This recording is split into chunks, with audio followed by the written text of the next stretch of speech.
Hi ladies and gentlemen, it's kind of breezy today and the lighting's kind of not the way I need it to be, but it's so nice outside otherwise I thought I should go ahead and do this here.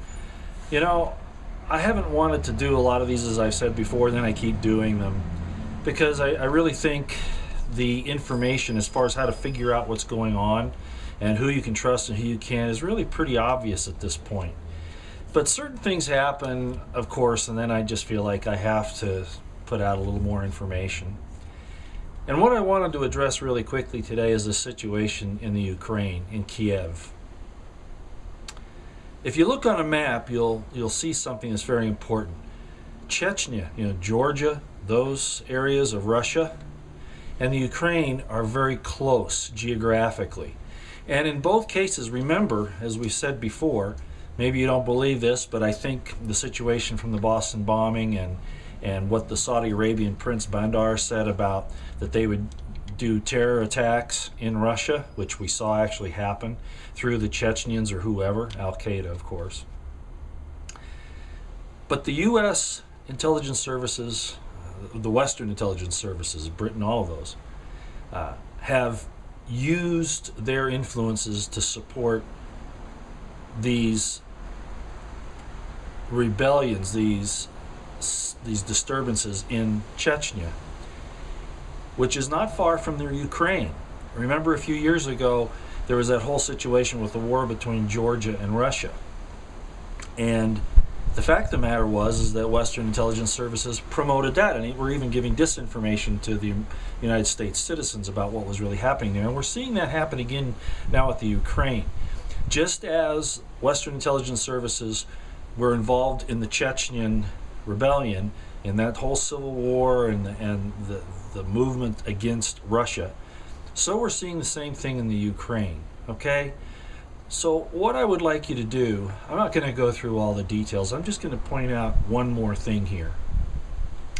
Why, when it has an elected government by the people that recognize the dangers of joining the EU, NATO, and the Western banking cartel, why, when the people in the Ukraine should have seen what happened to Cyprus, remember when they took the money from the Cypriot banks, from their savings accounts, and the EU's talking about doing that across the board again, why would these people be so intent on joining the EU and be upset when their government, rightly so, decided not to do it, and would follow the same type of pattern as Iceland? Iceland pulled out. They don't deal with those banking systems anymore, even with the threats that were made against them. So I want to point that out to you. I'm not going to take it much further than that. I just want to tell you that what's going on here is, again, the effort for the neocons, the Western intelligence services, military-industrial complex, through the mouth of their puppet, Obama, to get involved in something that we have no business in at first, but worse, something that we have made worse by our actions to try to destabilize the area. Yes, it is us. So I want you to think about that. The American people got up in arms about this whole Syria thing, and we were able to stop that. But as you see, when one door closes for these people, they look for another, and they try to justify it to us so that we'll go along with it. And the information that they give us is always one-sided. It never gives the truth. What's the first casualty of war? Truth. And these people in Washington, D.C. are at war with everyone. They want hegemony for Washington, D.C. and nobody else. If it was a good government, maybe, but is it a good government? It's spying on our phone calls, IRS going after conservatives and Tea Party groups and etc. You got the FBI and the CIA involved in false flags, pretending like they don't know who the Zarnev brothers are when they worked with them. You see all of this that's going on. You can't trust anything they say. So just look at this very closely so that you get the big picture. Especially look at a map. If you haven't looked at a map lately, that's where you can start to understand strategic activities, plans, operations, and what's going on. Look where Chechnya and Georgia are, and Ukraine. Look at that, and see what's going on here, and you might understand. You know, we have the whole thing with the anti-ballistic missile, or the ballistic missile system, ICBMs, and we're placing all these different things around Russia, and they're trying to counter it. And we're moving on China. Are we doing that to protect the American people? No, we're not. We're doing it for other reasons, mostly greed, mostly power, certainly not promoting peace or understanding. Do we need to defend ourselves? Yeah, but it's being taken outside the realm of defense. It's provocateuring war. That's not justified. Look at all those poor people and what they're going through. I could spend all day talking about the violence and the bad things that happen around the world, but we can't solve all those things. And then what's really bad is when we instigate them or we feed them, provocateuring them, making them worse, and then using that as a reason here at home to interfere with our God-given rights as guaranteed by the Constitution and Bill of Rights.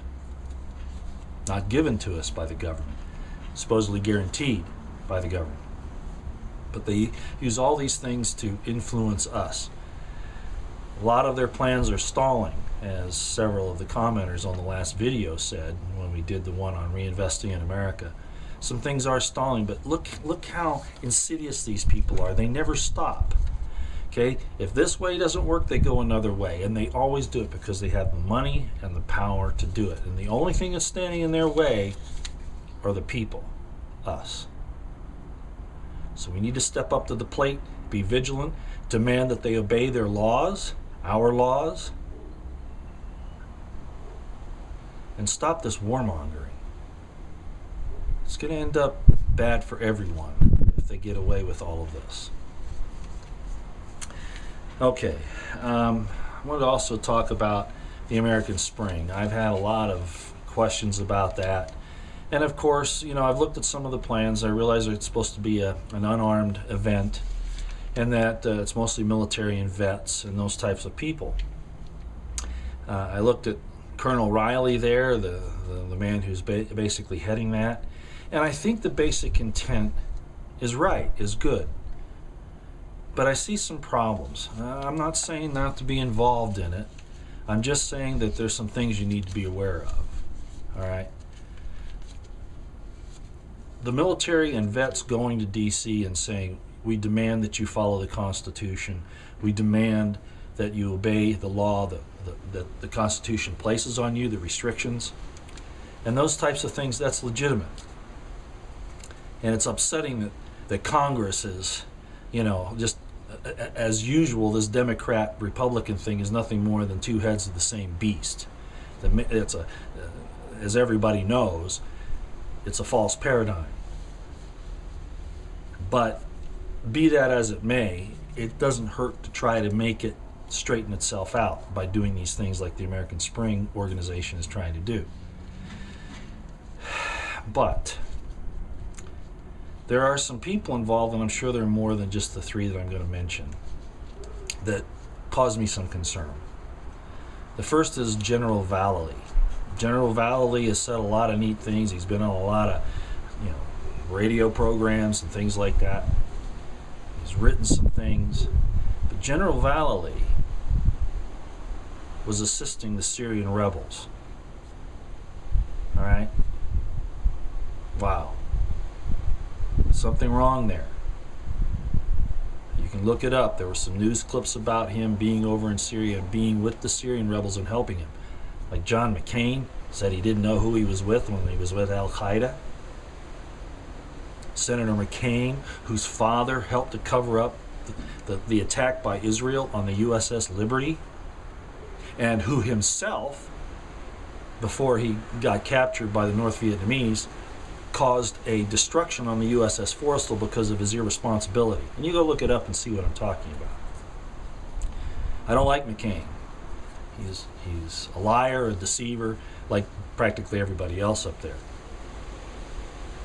But anyway, getting back to the American Spring. General Vallely. The next one, General McChrystal. Yeah, okay, Obama fired him, but what's his stand been on the Second Amendment? He took an oath to support and defend the Constitution of the United States, and he wants to take away your right to keep and bear arms. What else is he against? And then finally, this Colonel Steele guy. Well, Colonel Steele under Petraeus was the guy who tortured children and women in front of supposed Al-Qaeda members. Talk about doing things against our values. These guys, you know, they get out there and they talk about American values. What are they talking about? They don't obey any of them. They don't follow any of them. But they want to turn around and use that catchphrase to try to make us feel like that we should be doing something. No.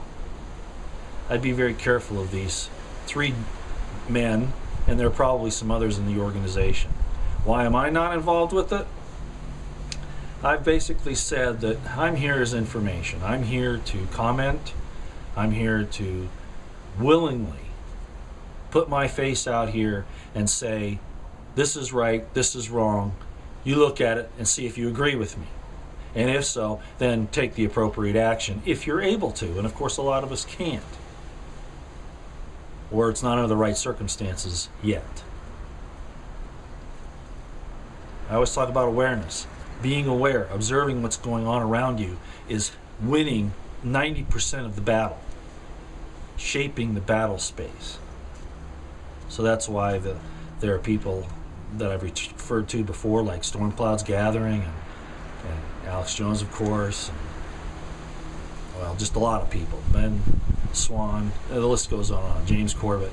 You've heard me talk about all those before. And all these people in the alternative media to try to raise up this awareness level, because you can't diagnose a problem unless you first recognize that the problem exists. Right? And need to do your triage, you know, find out what's wrong. And then maybe we can fix it. Not that I believe this is fixable, and I think you all know that. You can't put, you know, the idea of freedom and liberty is not really new wine, you know, because that's what is at the very foundation of our origins here in this country. But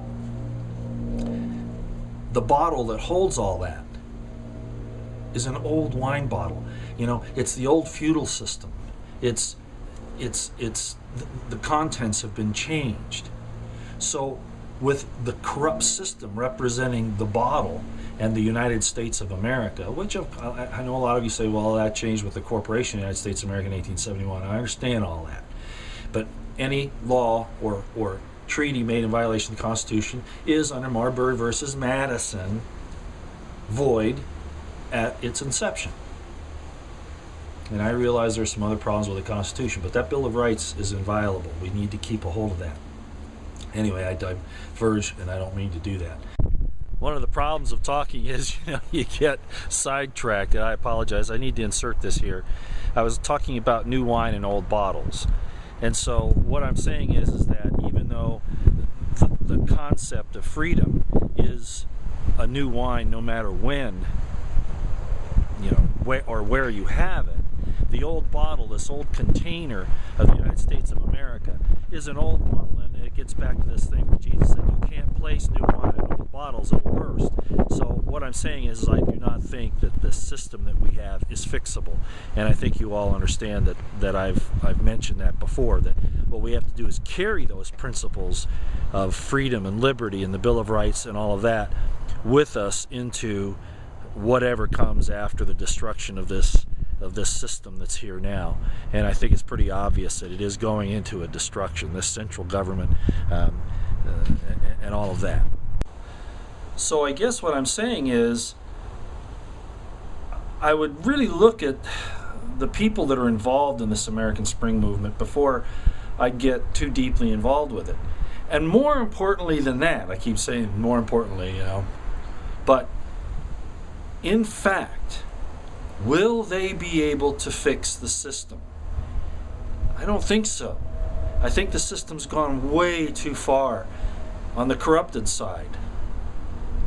So we might just have to let nature take its course in the matter. Stand up for what's right, demand it, but if you think the American Spring will change anything, I don't think so. If anything, it might expose a lot of people. Not that you shouldn't stand up for what's right, I'm not saying that, but it might expose a lot of people to some difficulties. So just be careful on it, okay? Do your research, and with the people that you're involved with, make sure you know who they are and what they stand for. That's really what